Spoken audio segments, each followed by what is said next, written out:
Welcome to the Osmo Early Bird Podcast. It's your old pal Emac coming to you with one Adam Ship My Money Share as we get ready to break down an intriguing Tuesday slate on the Foundational Podcast, courtesy of Osmo.com. We, of course, are recording this on Monday night, but a quick scan, I don't think that any teams are on a back-to-back, so that's kind of going to be helpful for us. Adam, you're out there on the West Coast now. How is it? It's nice. Haven't been out here in a few years, so it's a nice change of pace. Still kind of trying to get used to the time difference.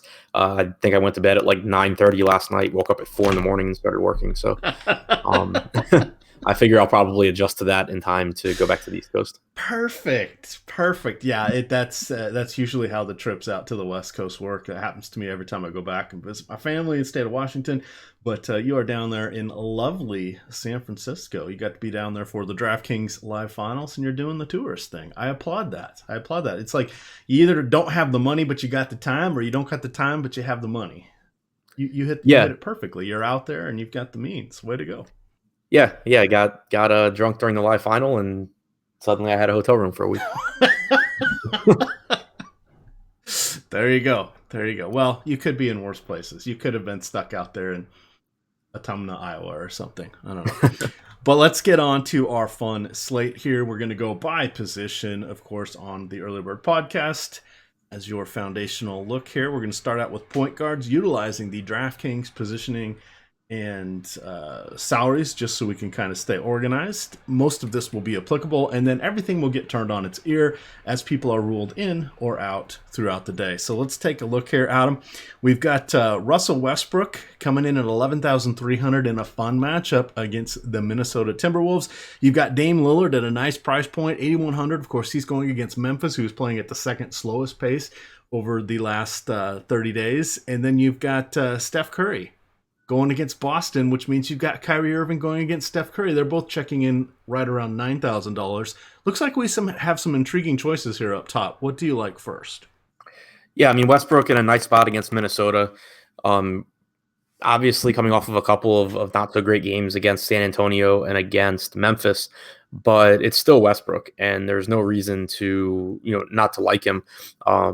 In the spot against Minnesota. So, obviously like him at the top. Dame Lillard against Memphis, it's not the most appealing matchup because Memphis still plays slow. They're still doing a relatively good job defensively, but 8,100 is basically one of the cheapest price points you're ever going to get on Dame Lillard. So I think that he's a perfectly reasonable play. And then Kyrie at Golden State, I mean, the upside is certainly there. The matchup is nice as far as it should be a competitive game, you would think. But at the same time, the team as a whole, Boston, is just not playing well right now, and things just aren't really clicking for them. So I think there's some risk, but there's still clearly upside for Kyrie. All right, one guy I'm looking up here. I've got conflicting information. It's Mike Conley, and let's see here. Roto World, I don't like what you've done with the new site. So he was out with the maintenance day on Sunday. Of course, that helped out Avery Bradley and DeLon Wright. I'm just looking to see. It was general soreness, it says here. We'll have to see if he plays on Tuesday. I've got one site listing him as questionable and one site listing him as probable. We'll know more tomorrow. But one thing to keep an eye on, because that'll allow Bradley and DeLon Wright to pop up. They are point guard and shooting guard eligible, depending on your site of a choice. You've got Marcus Smart at 4,500. That is somewhat interesting. And then we've got, what do you think about Kyle Lowry in this matchup against Houston?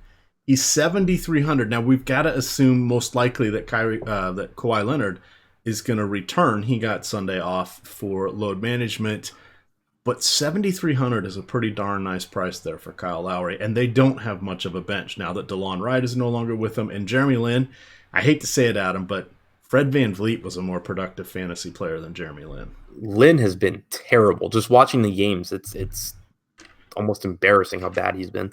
And it's not what I expected, because he had some fourth quarter moments a bunch of times in Atlanta. So I thought, oh great, he's going to step in here, be with a good team, all of this. No, you're right, he just looks lost, which I wouldn't expect from somebody that's been on 7 teams, so he knows how to go to a new system.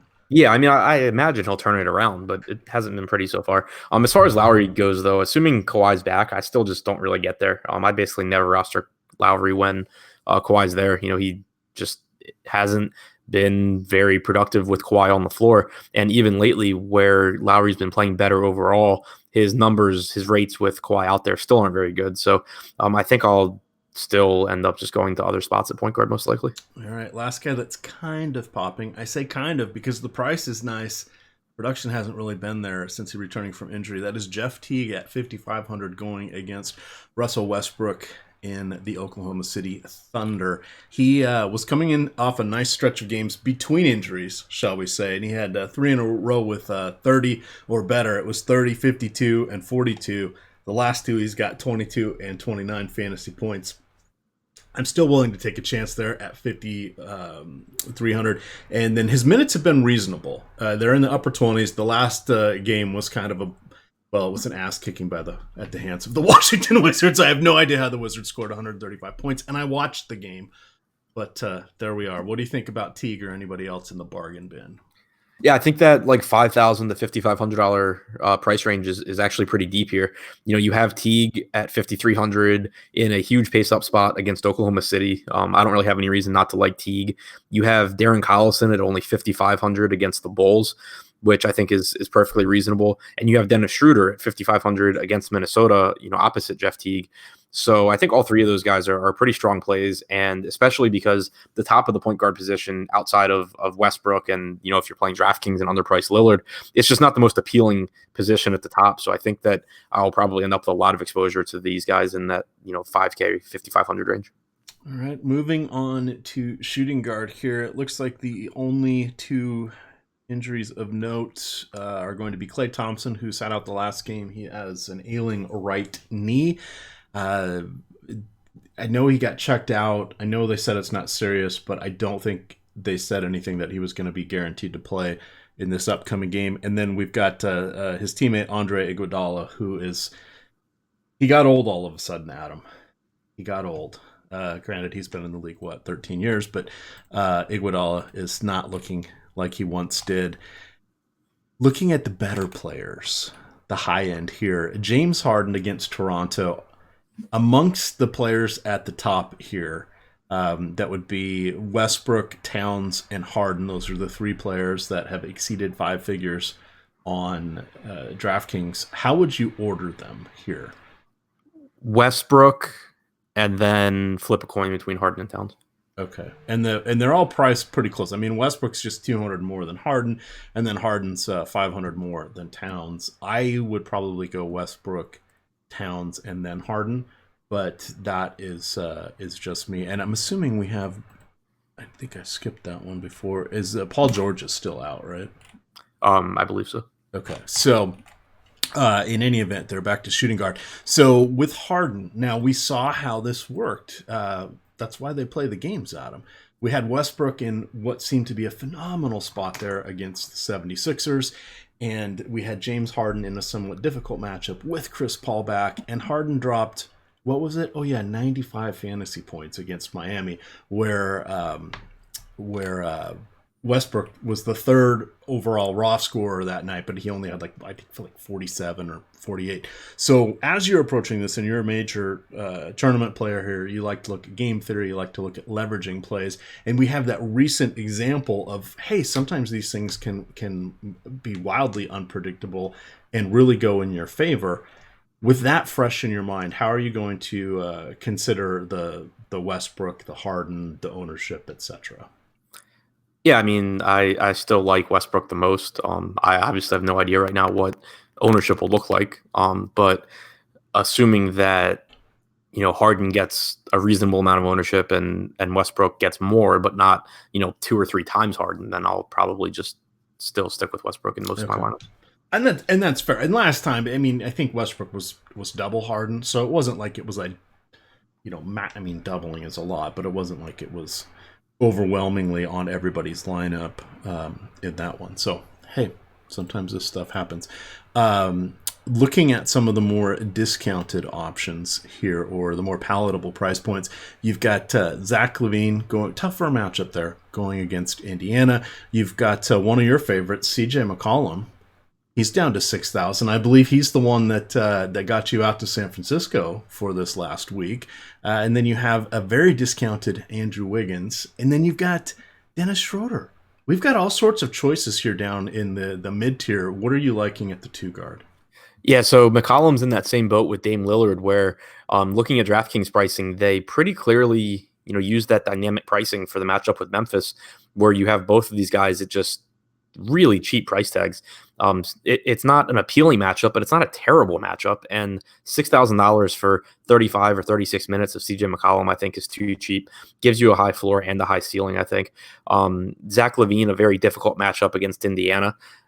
There's plenty of upside at his price as well. But the price for McCollum really stands out. The $7,100 price tag on Jimmy Butler is nice as well, even though Orlando is a pace down spot and they have been pretty good defensively. I think that there's plenty of upside for Butler, and mentioned Schroeder at point guard, but also Andrew Wiggins at 5,700. You never really trust him, but when he is inexpensive and in a pace up spot, I don't mind taking some shots at him, especially with assuming Paul George is out. That hurts the Oklahoma City defense. You should see probably Terrence Ferguson on Wiggins, which he's still a good defender, but Paul George is one of the best individual defenders in the NBA, so him being out certainly is a benefit for Minnesota as a whole and Wiggins in particular. All right, let's assume Conley is in. We've got Avery Bradley at 4,400. He has made 10 starts. He started his first game with Memphis. We're going to set that one aside. He played just 25 minutes. He only got 15 fantasy points. He's gotten 25 or better in 8 of his other 9. He has, within that, he's got a 47, a 45, a 29, a 30, a 52, and 2 25s. If he gets 25, I'm happy at 4,400. I like the potential upside there, and I don't mind at this price. I don't mind even if Conley is going to play. What is your read on that one? I really like Bradley. He's someone that I'm basically playing every day until his price tag moves. Obviously, last game he had some ownership because Conley was out, and he's played 2 games without Conley, and he's been great in both of them. But even if you look at his rates alongside Conley, the per minute production hasn't been great, but the usage is there. The assist opportunities are still there. He just hasn't shot very well over a pretty limited sample size. So he appears to just be in a completely different role than he was with the Clippers. He has the ball in his hands a lot more. He's much more involved in the offense. I was joking at the live final because he was in my lineup that I submitted at lock, and then I swapped off of him when Eric Bledsoe was ruled out. But just watching the game, it was just like every time I looked up, Avery Bradley had the ball, whether he was shooting or bringing it up or running pick and roll. Like, he's just so involved in the offense right now. The price tag's not really moving, and on slates where Conley's been in, people just are not rostering him at all. So it's not an appealing matchup, but I just think the price point's too low for what Avery Bradley does in this offense. Yeah, 5,400, no thank you. 4,400, very, very strong consideration for putting him in your placeholder lineup and finding somebody to wedge him out, because he's going to be hanging on tooth and nail there to stay in your lineup. I almost said San Francisco. Small forward. Mentally, I've checked out. I'm there with you in San Francisco. So small forward here. We've got Kawhi Leonard, who should be back after getting a day off.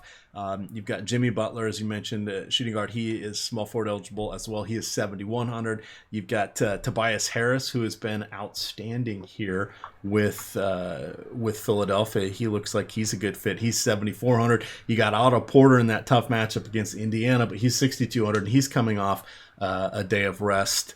As you start to consider some of the small forwards here, it's not quite as enticing as we've seen at some of the other positions. So it feels like this could be one where we don't have to spend quite as much of our salary cap and maybe go with an Aaron Gordon or a JJ Redick, Jason Tatum kind of sort. Reading the tea leaves here, does anybody pop so far? Because for me right now, I don't really see anybody that stands out. Yeah, I mean, there's nobody that I love. Simmons at 8,400 is obviously fine, but not great. Same goes for Kevin Durant. I already mentioned I like Butler at 7,100. Thad Young at 5,900 is fine, but it's just like everybody's priced at least close to where they should be. So I'll probably end up just kind of varying my exposure to guys at this position. At least as of right now, I don't see anyone that really jumps off the page as a great play for me. I do think that Terrence Ross is interesting, coming off of an absolutely awful game, but his price tags dropped $500 or $600 on DraftKings. He's back to 4,700. The minutes are there. It's just he's still a streaky player. I think people got a little comfortable with him during that stretch where he was just making every shot that he took for multiple games. He's still who he is. He's been in the league a long time. We know what he does. But when his price tag's falling, it still gives you a lot of upside, even though he's coming off of a couple of bad games. All right, I just wanted to look up at some of the 76ers and see who, because I know a few people were dealing with injury. They've got Amir Johnson, who's questionable to play. He was out Saturday. God, he's barely played at all. In any event, that's not really going to move the needle. You've got Joel Embiid, who's back practicing, but he has already been ruled out for Tuesday, but his return seems like it could be at any time. You've got Jonah Bolden, who's sick. He did not practice, so we'll have to see what happens with him. But that can shift people around somewhat here. And I wanted to see, I knew that Jimmy Butler was a little dinged up, but he says here, it's courtesy of RotoWorld, it says lower back tightness. He did not practice on Monday, but he also was not listed on the injury report. So we should be thinking we'll be okay with that. But keep an eye out, because when Embiid pops back in, that's going to muck with things, since we've kind of gotten used to him being out. Adam does have the deep dive article that will be behind the paywall. He will get to wake up at 4 a.m. and start working on writing his article here and looking at the different small forwards. So we'll have to check back in. Jump on in behind the paywall here. Any 1 month package is yours for a 50% discount if you use the promo code EARLYBIRD. All one word, EARLYBIRd. At checkout. You can pick any of the 1 month packages, the full Bucks Deluxe Premium. You can get it with the Fantasy Cruncher add-on, any of those, and you'll get 50% off your first month. Looking over here at Power Forward, Adam, should I give you a moment? If you could only save one of them from a burning building, would you save Lauri Markkanen or would you save Pascal Siakam? Man, that's tough. They're two of my favorite players right now. I knew I wasn't going to mention Luka Doncic because I already know the answer with that one. But I would throw Siakam and Markkanen into the burning building for Luka.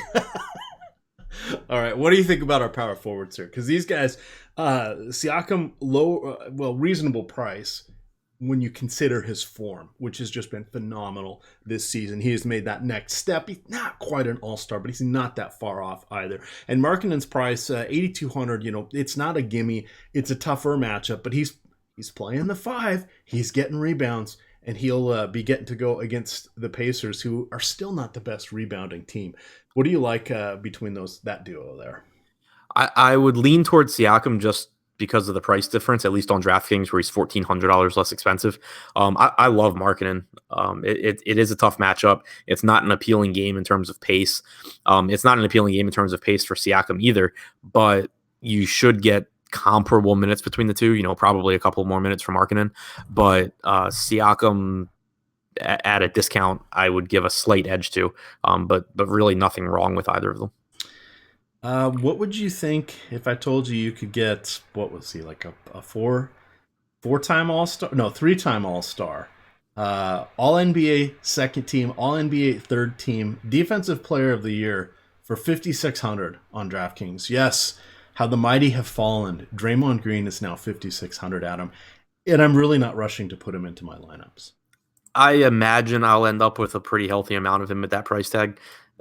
It's just really difficult for him to fail at that price point. Cousins being there, it obviously takes some usage away, but he's not a high usage guy anyway. He doesn't really score that much as is.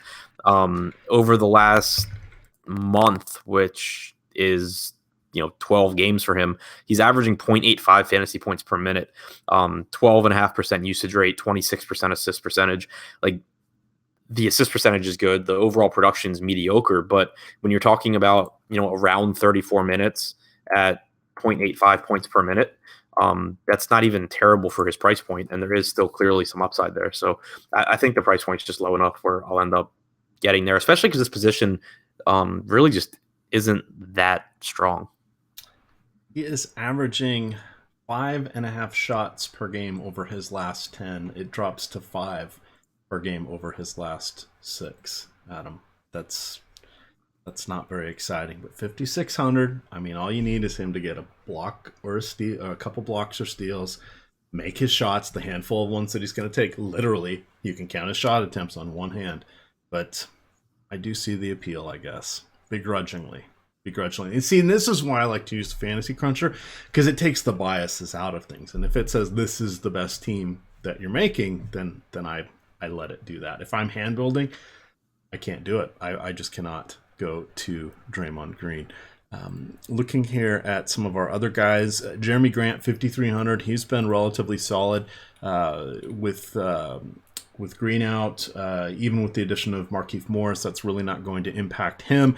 I think he's got a decent shot to get to 30 fantasy points in this matchup against Minnesota, so we like that. Wow, this feels almost like a mispricing. Gordon Hayward, have you seen his price? If it's above 3K, it's not a misprice. If it's above 3K, it's 3,900. It's 30. Yeah, that's lower than it should be. It has gone down 1, 2, 3, 4, 5, 6, 7 games in a row. It's gone down. It doesn't have much lower to go. Okay, if you had to save one from a burning building, would it be Gordon Hayward or would it be Dirk Nowitzki at, what was he, 3,200 or 3,300 on Monday? Well, now that I know Dirk gets 9 points, I would say Hayward. All right, that's cheating. That's cheating in my hypothetical here.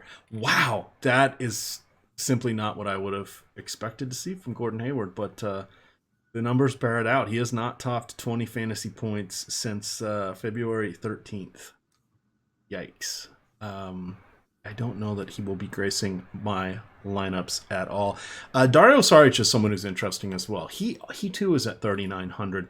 God, if he would just hit his shots more consistently or take more of them, he, I think, would be a fine option here. At 3,900, I start to consider him because he's going to get, 23 minutes? And this should be a very fast-paced game against the OKC Thunder. God, I can't believe these prices. I'm still in shock here, Adam.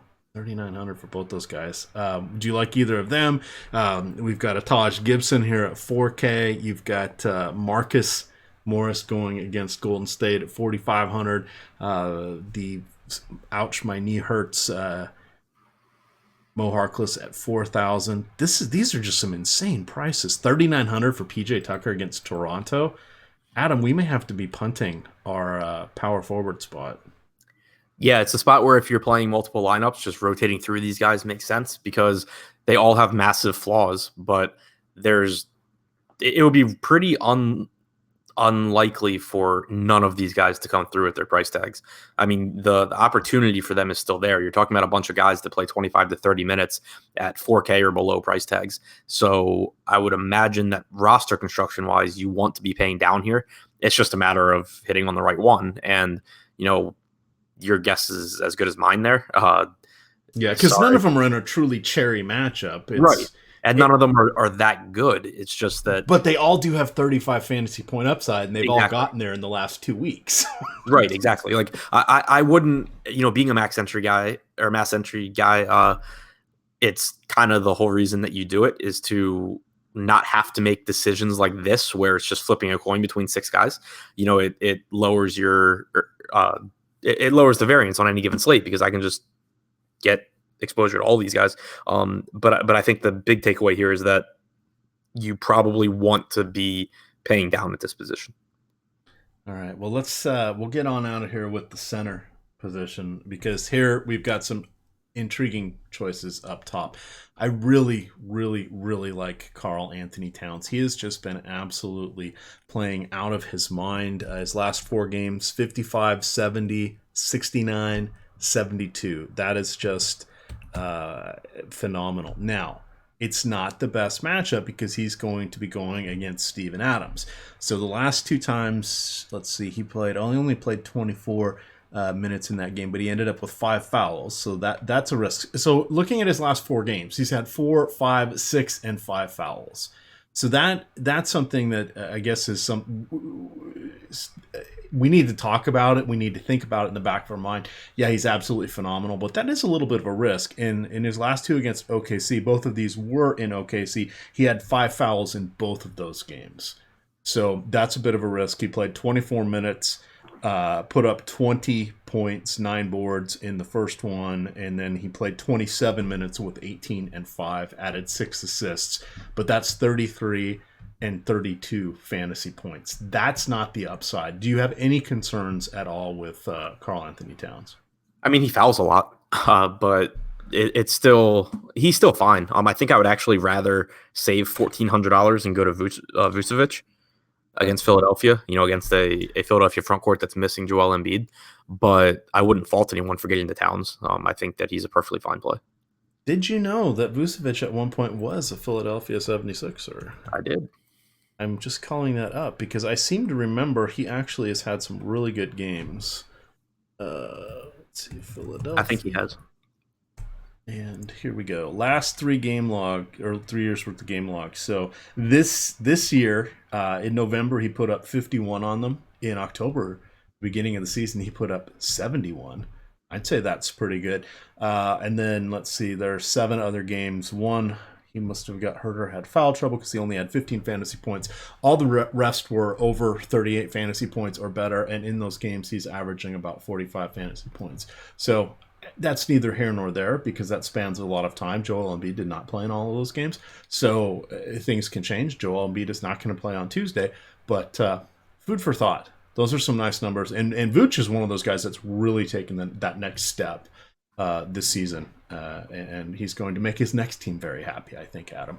Outside of Vooch, what are your thoughts with DeMarcus Cousins? Now, he's all the way up to 8,000, but he's seemingly hitting that sort of soft minutes cap, shall we say, where they say we're not really limiting him, but he has not yet played over 32 minutes this season. Yeah, I mean, he's fine. I have him right now as like my third center behind Vooch and Towns.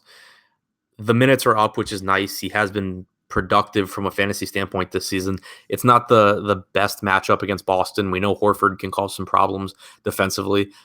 So, whatever Cousins I get, I'm okay with, but I'd be kind of surprised if I get a lot of him just because, I can find $1,200 for Vooch, or from a ceiling standpoint, I can save $1,000 to Nurkic. I can save $1,400 to Clint Capella or to Turner. Valanciunas. I can save, $2,300 to Miles Turner. So, or Marc Gasol. So I think it's gonna be tough for me to actually get to Cousins here.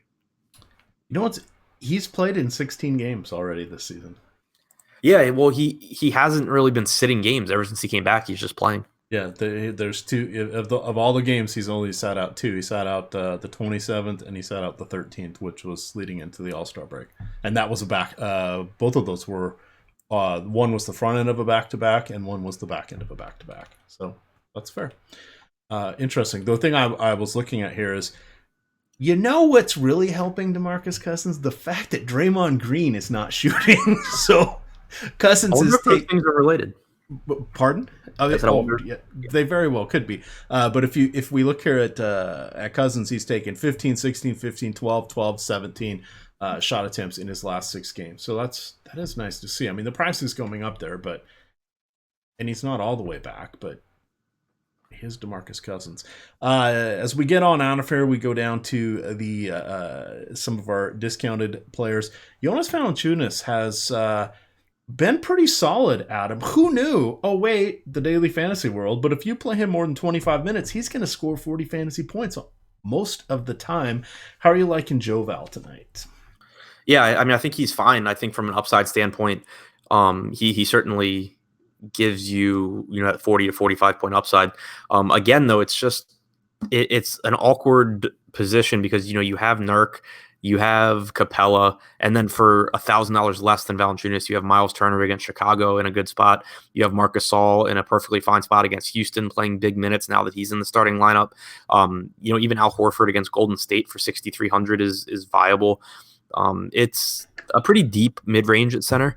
A lot of less than perfect matchups, but Valanciunas I think is a good play. It's just that I can't say I don't expect that I'll have like huge amounts of Valanciunas at the expense of Miles Turner or Marcus Gasol. I would think I kind of end up, pretty similarly between those guys, probably actually giving a preference to the cheaper two. Oh, did you get the Nurkic game? The last game? I didn't. Was that on an early slate or something? That must have been the Sunday 1 o'clock game. It was the Sunday like noon game or something. Well, damn it. 26, 15, 6 assists, 2 steals and a block. That is a nice game. We did not get that one. As we look to him, anybody else at the center position? I don't really see a whole lot that I like below the Turner Gasol range. I mean, like Steven Adams is okay. I never really roster him though. Pretty limited upside. Jonah Bolden, if he's back, I mean, he's a point per minute guy. It's just a matter of how many minutes he's going to get, but it's not really a position that I want to punt. So I expect that Turner and Gasol will probably be the lowest that I get to with any sort of regularity. And that makes sense.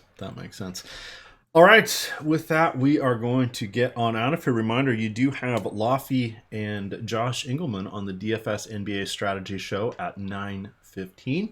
You've got the deep dive or the deeper dive, shall we say, at 5 o'clock, and then live before lock with one Fast Eddie Fair and Chris Spags taking you down the home stretch. That will go on around 6 o'clock, usually an hour before lock. So you've got your content covered. You've got Hit the Ice with Jake Hari and all sorts of goodness there. Remember to sign up for the Osmo YouTube channel. Click the little notification bell and subscribe so you can be aware of when all of our shows are occurring. Oh, and there will be a PGA show tomorrow with Tim Frank and Ben Raza. So we've got you covered. You can follow Adam on Twitter at ShipMyMoneyDFS. I am at EMACDFS, and it is Osmo_COM. With that, gamers, good luck.